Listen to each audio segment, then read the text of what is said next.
Good morning, everyone. Lots going on as usual. But first, today we're going to go back in time. We're going to go back to January 2017. And why are we going to look at January 2017? Because in January 2017, I heard some words that were strung together in a similar fashion to words I heard the other day when Justin Trudeau was answering, hey, are you standing up to China? How are you standing up to China? In what way are you standing up to China? And, well, I'll show it to you. Here we go.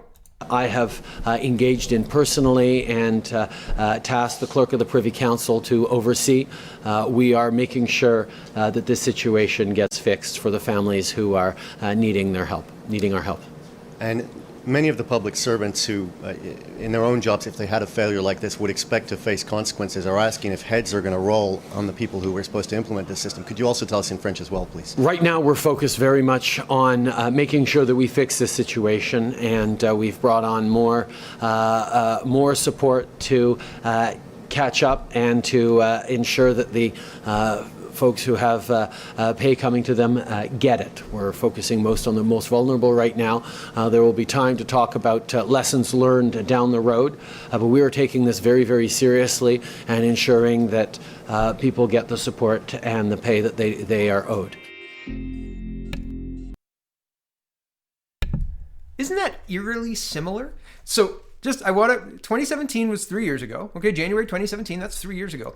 And he said there's going to be lots of time later to ask questions and figure out accountability. Lots of time to do that down the road, right?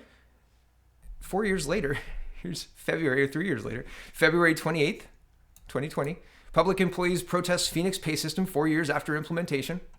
Right, there's plenty of time. There's definitely lots of time to do it. But after an election, after a re-election, and sorry, right now we've got a pandemic, so there's plenty of time to answer those questions, but not right now. Here's from the article, Get Your Act Together. The pay system was first introduced in 2009 under the administration of Conservative Prime Minister Stephen Harper, but was not implemented until 2016 after Justin Trudeau was elected Prime Minister. The Harper government decided to take it, and the Liberal government is doing nothing about it, said LeBlanc. Okay, so Justin Trudeau personally intervened, tasked the clerk of the Privy Council to get this done. I mean, it wasn't getting a deferred prosecution agreement for SNC-Lavalin, but it was a high priority, right? Up there. It was SNC, DPA for SNC, and then something else, and then pandemic planning, and then they were going to get to Phoenix pay soon, really soon. It's definitely up there. Okay, here's where I heard those same words before. Isn't it eerily similar? We're going to make sure those who need it get the pay they need. We're going to hold people accountable when it's appropriate. There's time for that down the road. Lessons learned down the road. Right? Here we go. Of course, at the same time, we will be asking difficult questions about how we're making it through this pandemic, how this came to happen, how we can learn from this. There'll be plenty of time for questions in the months to come. My focus, rightly, is on doing everything I can to help Canadians through this. Merci beaucoup tout le monde. So are you standing up to China? Merci, everyone, tout le monde. Okay, but weird, right? It's exactly the same rhetoric. And how did that turn out? It didn't turn out well. Not well at all. Happy Mother's Day, everyone, by the way. I forgot to start there. Oh, well, I apologize. But really, it didn't turn out well. Everybody's still waiting and protesting and saying 4 years later, nothing to celebrate. I wonder if these are right-wing white supremacists. Right? That's what we call people who do this, right? That's not okay. We're not allowed to protest. We're in Canada after all. Didn't you hear that he's dealing with this and there will be time for questions later? We'll hold people accountable later. There's no need to do it now. And asking questions of China. Now, okay, moving into China. Because, that's where the big news is these days. Canada has a one China policy, so says this article here. Canada has a one China policy. Did I say one child? One China policy. That's what I meant to say. That does not recognize Taiwan as a sovereign political entity. Okay. So this is, are you standing up to China? And Trudeau runs away from that question. He doubles down on we're helping the most vulnerable, and we'll answer the questions of how this happened and why this happened later. Because you don't want to get into accountability, because ultimately Justin Trudeau dropped the ball and his ministers dropped the ball. He's accountable for this. Right? There are countries in the world that have weathered this storm much better than Canada, with a much lower death rate. And Justin Trudeau is to blame for a lot of the failures because he left incompetent ministers in place. Right? There's no time later to look at this clearly, right? That has not happened in Phoenix Pay. That is not, accountability doesn't happen in Justin Trudeau's Canada. And that is unfortunate because we need accountability to make sure that protesters aren't just pushed out of the conversation entirely. At this point in time, with the media, I mean, anybody who questions things like I question things is not seen as somebody who is a good comrade playing ball, right? I'm not playing ball, and there isn't quite the mechanisms in place to get rid of me yet in Canada, but we're a slippery slope, and we're building tracks on the side of the slope to make sure that we go faster down the slope, right? How long before my YouTube channel is too inconvenient to keep up, right? I don't play ball with the same mainstream talking points. And not that I'm that important. The point is that I'm not that important, right? Like, I'm not saying I'm an important person and they're going to silence me. I'm saying what I'm saying is, I'm talking about the news. And even that is not allowed in 2020 in Canada, right? Most of my videos get demonetized as they're published. By the next day, they go through them and there's no swearing and there's no demonization of people or conspiracy theories or anything to that effect. Maybe conspiracy theories, depending on if you believe the WHO or not, right? It's at one point, human to human transfer of COVID-19 was a conspiracy theory, right? So depends on what point in the timeline you are on and what source you believe, right? But are these people conspiracy theorists? Are these people right-wing white supremacists? Where's the diversity in that crowd, right? Oh, wait, that's not how we deal with people who work for the public system? No? Just people who are speaking out against the public system, speaking out against what's happening clearly in this country? That's how we do that. That's how we roll with them, just not the government protesters. But isn't it interesting how almost exact the rhetoric was for the Phoenix Pay people to get them to shut up and sit down and be quiet? I'm definitely dealing with this personally, everyone. Same rhetoric is used on COVID-19. It's just a broader audience. It's just a bigger group of people, right? Before it was a small group of government workers. Now it's everybody else who is now a government worker because you've got CERB, right? Welcome to universal basic income. You work for this guy now, right? And he'll get to paying you after he's done with the accountability and questions just down the road. Lessons learned. We'll talk about that down the road, right? He's focusing on helping the most vulnerable, and that's not you. That's somebody else. That's another Canadian. That's another needy Canadian that you don't know. Despite the fact that you have struggles too, he's not talking about you. You're not the most vulnerable, right? That's where we're at in Canada. It's so crazy. And so the twists and turns, the virus starting in the Wuhan laboratory, whether it was accidental, so they made a mistake, or whether it was on purpose, either way, the information that was necessary to be shared by China was not shared. They put pressure on WHO, and that negatively impacted the world. That's from the American and German intelligence sources, because Canadian sources say everybody's fine. Canadian media is asking, are you standing up to China? Because people are saying that that's how we should deal with them, and Trudeau's running away from that question. But then you see stuff like this. So what is it? I don't know what's true, right? Here's like when you see their actions doing one thing, right? And this is a presser meant to assure the public this isn't meant to be seen in China, but it will be seen in China, especially if assets are in play, let's say. But this confuses me. I don't know what to make of this. Here we go. Global News is reporting on May 9th. Today is May 10th. Canada backs American-led effort for Taiwan at World Health Organization. Weird, right? Because up until like yesterday, Justin Trudeau wouldn't say the word Taiwan. And then yesterday he said, yeah, I'll thank Taiwan. And now Canada's backing Taiwan as being an observer in the WHO. Weird. And we have a one China policy? I don't get it. I don't get it. Back to this. Canada has backed an American-led effort to allow Taiwan to be granted observer status at the WHO, World Health Organization, because of its early success in containing COVID-19. The move is politically sensitive because China considers Taiwan a breakaway province and views any overture of support as meddling in its internal affairs, and because Canada is in its own dispute with China over what it calls the arbitrary imprisonment of Michael Korvig and Michael Spavor. And this just gives history on that, so we're going to move down. So I scroll down a bit. Canada continues to support Taiwan's meaningful participation in international multilateral fora, where its presence provides important contributions to the public good, Champagne said in an email to the Canadian press. We believe that Taiwan's role as a non-state observer in the World Health Assembly meetings is in the interest of the international health community, and it is important to the global fight against the COVID-19 pandemic. Canada encourages the WHO to engage with experts from Taiwan and to support Taiwan's meaningful inclusion in global discussions on health. Canada approved a verbal démarche to two senior WHO executives during a meeting Thursday and that urged them to allow Taiwan to be admitted as an observer to an upcoming meeting because its input would be meaningful and important. I scroll down again. Canada has a one China policy that does not recognize Taiwan as a sovereign political entity, although Canada has a cultural and trade relationship with it. Ottawa has had to tread more carefully with Beijing since the RCMP arrested Chinese high-tech scion, Meng Wanzhou, on an American extradition warrant in December 2018. Korvig and Spavor were arrested 9 days later in what is widely viewed as retaliation. China has leveled accusations of spying against the men, and Canada has marshaled a broad coalition of international support calling for their release that has angered Chinese leaders. So, I mean, we're in an interesting situation. And again, like the Trudeau government sending very mixed messages, right? And after this presser was the presser where he thanked Taiwan directly, right? Weird. It's just strange to watch the government work against itself so consistently, right? It's so weird. Okay, here's another note. I mean, as soon as I read the headline, I was like, I bet the masks came from China, right? I was going to have the Trump, it was from China thing, but whatever.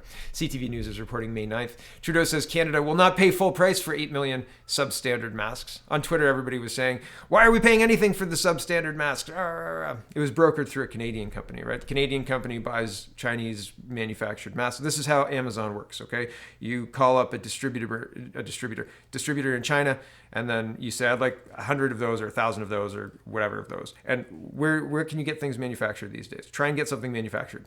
Try and get something manufactured in North America, period, right? It's very difficult. You can make a phone call and get further ahead by going to China than a week looking for manufacturing in Canada. And if you find something in Canada, it won't be as flexible. Honestly, I'm just telling you my experience. And I could be wrong, but I've lived experience, right? Like, I don't know. It's anecdotal, but it looks like it's broad, as that's what every major company does, right? So the reason that they're not paying, that they will pay something, is because I think they probably don't want to screw the Canadian company. I'm not weighing on whether that makes it right or wrong. I'm just saying there's a reason for it. Okay, so CTV News, not pay full price for 8 million subpar masks. Prime Minister Justin Trudeau says Canada will not pay the full price for medical masks that do not live up to medical standards. About 8 million of 11 million N95 respirators shipped to the government from China through a Montreal-based supplier failed to meet specifications, federal officials said Friday. Trudeau said that the discovery speaks to the government's rigorous verification system overseen by the Public Health Agency of Canada. The Prime Minister did not name the price, but the government will pay for the substandard respirators, which are used to protect against COVID-19 virus. Trudeau says some of the leftover N95 masks, so named because they're supposed to screen out 95% of small particles, may be distributed for non-medical use. Okay, so that's why I think that's happening. Here's the last story for this morning. Is we're going to look at economic impact. And, well, here's two real-life examples, and I'll just do the headlines here. Coronavirus, 101-year-old Canadian discount retailer Army and Navy to close permanently. And so that's 101 years down the drain. And here's another one. Landlord locks out popular Toronto bar for not paying rent. And this looks like a pretty high end, not high end, but you go in there and you'd have a drink or whatever, right? Expect the nachos to be nachos and antojitos to be antojitos, right? And the bar is called Pretty Ugly. But this outlines, this is happening all over the city, and concerning, right? Because it's not just jobs that are being lost, but businesses whose costs are stacking up. If you've got a month of expenses and no revenue, that's a problem. And that's a problem enough to fold a lot of businesses, right? If you're like, well, we've got to increase the mortgage by X, which increases our monthly cost by Y, which means that we can't afford the rent plus the added costs to pay off that month of revenue or month of expenses that had no revenue to cover them, right? It's expensive to own a bar. It's expensive to pay rent in a trendy Toronto location, right? Regardless of the danger these days, but it's still the case. And so when this happens, I mean, I don't know what the pathway out of this is, but it seems to me that maybe accountability time is sooner than later, especially because, well, there's a lot of real life impact being felt by everyone that the CERB is not going to help. Like the subsidy, the universal basic income is not going to cover the revenue for this bar or the expenses for this bar for the month, even if there was like 4 owners and all 4 of them were able to give all of their CERB money to the bar. It's just not feasible, right? So how do you even begin to solve that problem? How do you even the only way we can do it is to open the economy, right? Like there is no replacement for production and for the movement and running of the economy. You can't just be like, stay in your homes and we'll keep giving you money and don't worry about everything. We're just going to push pause, because it's not paused, right? Like expenses still accrue, things still happen. There are a lot of businesses that are able to run, but clearly a lot that aren't, right? And that's going to impact things. Here's StatsCan saying 13% of Canadians aren't working, but the true number is more like 30. Yesterday I was talking about how left and right-wing people see things differently, and some left and right-wing think tanks take certain numbers and chop it up this way. But the government is also responsible of doing that, looking at people who are working or people who are looking for work in a different way and having different classifications, et cetera, et cetera. It chops things up nicely. It used to be the unemployment rate was a good indicator of the health of the economy, and that's no longer the case. So this article is a good example of that. It looks at things through a different lens than I would put it through necessarily, but it also breaks with the government narrative as well and says, well, hold on, the government looks at it like this, and if you count all of these things, all of these numbers, which should be counted, and they make their case, then the numbers are likely higher than 13%, more like 30%. So I'll walk you through a bit of that, but it's interesting to note, right? Like it's just the other day that I was talking about how left and right see things differently and push things differently, and these guys are making the argument in their article talking about how they see things differently and how their view should be adopted as the view, right, as the truthful view. So who's to say? Who gets to make that call? I don't know. Well, the government at this point in time, I guess. The government gets to make that call. StatsCan says 13% of Canadians aren't working, but the true number is more like 30%, says the Toronto Star. Statistics Canada has just released its monthly labor force report for April. It's the first monthly release that captures the full extent of the COVID-19 shutdowns. The previous report, which covered 1 week in mid-March, reflected only the initial stages of pandemic-related closures. By the time Statistics Canada did its April survey during the week of April 12 to 18, millions of workers had stopped working. Not surprisingly, the numbers are grim. 2.4 million Canadians were counted as officially unemployed in April. That's 13% of the labor force, bad by any definition. However, that statistic is only the tip of the iceberg. In fact, the official unemployment rate has never been a worse indicator of true unemployment. It doesn't remotely portray the full extent of non-employment experienced by Canadians as the pandemic and emergency closures took hold. See what I mean? Left wing, right? Like this is catastrophizing and pushing their side of things, right? The official unemployment rate has never been a worse indicator. So they're admonishing. They're saying it's bad how the government does this, and the way we're looking at it is clearly better because of this, right? Okay. Anyway, back to this. To be considered as unemployed in the official statistics, someone has to jump several hurdles. They can't hold any job, even if it's a job where they didn't work in the week of the survey. This is often true even in the best of times for people with irregular working hours. Even working 1 hour in the week when the Statistics Canada survey is conducted is enough to qualify as working. And if they don't have a job, they have to be willing to work, available to work if a job becomes available, and actively seeking work. Moreover, to satisfy Statistics Canada's definition of active search, it's not enough to just watch the want ads. You must be putting in several active applications every week. I scroll down a bit. They go through more. Okay, well, those strict statistical definitions reflect a rather old-fashioned and somewhat punitive concept of unemployment. It seems influenced by a Friedman-esque assumption that so-called unemployment is actually voluntary idleness. Many policymakers, traditionally including central bankers, are predisposed to discount the extent and consequences of unemployment. They are more preoccupied with other priorities like suppressing inflation and reducing expenses for employment insurance and other social programs. For them, instead of thinking about this very important thing, they're thinking about reducing expenses for employment insurance and social programs. Left wing, okay? Back to this. For them consistently underestimating the true extent of unutilized potential in the economy is politically convenient.